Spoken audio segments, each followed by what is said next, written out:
Now turn to Section 2. Section 2. You'll hear a conversation. First, you have some time to look at questions 11 to 20.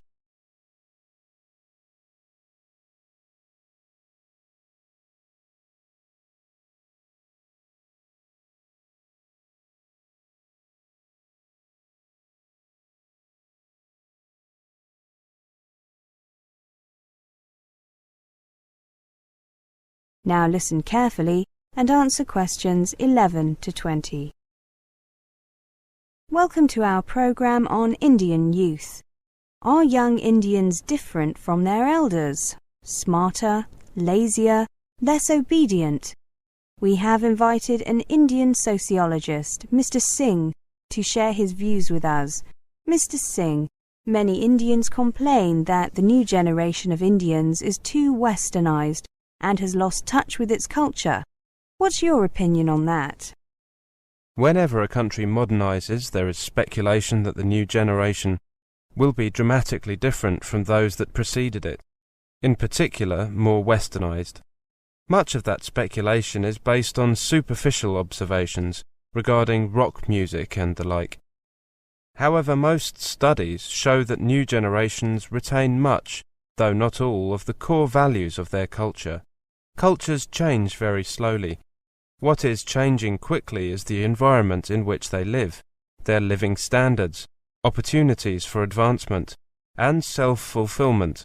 Young Indians certainly have more opportunities today. Where does your information come from? I have 2 children in their early 20s. I see their generation at close quarters. I often travel to both rural and urban places in India, and I see the young people there. The current generation has, by and large, rejected politics as a primary concern. They have grown up with a TV and a telephone, either at home or in the vicinity. They have watched MTV, but they still go to the temple. And most of them seriously believe that God exists. Regarding the opportunities that Mr. Singh mentioned, for the first time, it is acceptable in India for a kid to say that he or she wants to be an actor, a singer, a fashion designer, a writer, a cricket player as a profession, without parents losing sleep. It also means that they have many choices of role model. When I look at young people around me, I see more hope than helplessness. Mr. Singh, what is the main advantage that young people in India have? The biggest advantage the youth of India have is mobility. It is very easy for them to move about the country and follow opportunities. An edge the Chinese youth, for example, do not currently have. Also, young Indians are quickly adapting to new technologies, and English is now being more widely accepted and spoken than ever before. India's youth have a very unique advantage, a combination of mobility, language, and knowledge of technology. Add to that a country that has an entrepreneurial spirit and a very clear intent to adapt to Western culture. Are there any problems as far as you can see? I think that the biggest overall problem is with infrastructure.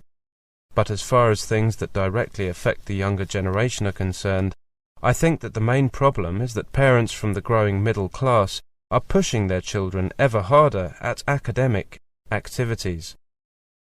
They believe this is the only way to stand out and survive in a system which is cutthroat because of the exploding population and as education becomes more and more accessible to the masses.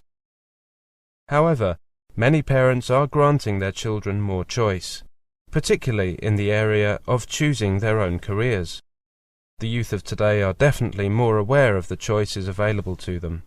Do you think that competition is a problem? Not at all. It leads to creativity. The younger generation is more creative. Competition ensures that creativity is likely to be the best way to get ahead. Though it is largely believed that the culture and value system torch-bearing youth are losing their way, I still believe that relates to a small percentage. The combination of the Indian value system and the Western approach is a winning one, and if the Indian youth can manage to achieve the right balance, global organizations will want their skills. Mr. Singh, you sound very confident. I am. Every generation will experience change. This will be more dramatic, especially in the context of development. Simply put, young Indians are more aware about the world they live in. They are more materialistic. They are consumers in the true sense. They are exposed to satellite TV, the internet, freer access to social interaction and mobility.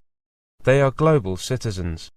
Adoption of styles and fashion from anywhere, particularly America, is quick. But as several surveys have shown, this openness and confidence does come with some sense of humility and purpose. I feel confident that they can dream and achieve. My generation could only dream. That is the end of section 2. You now have half a minute to check your answers.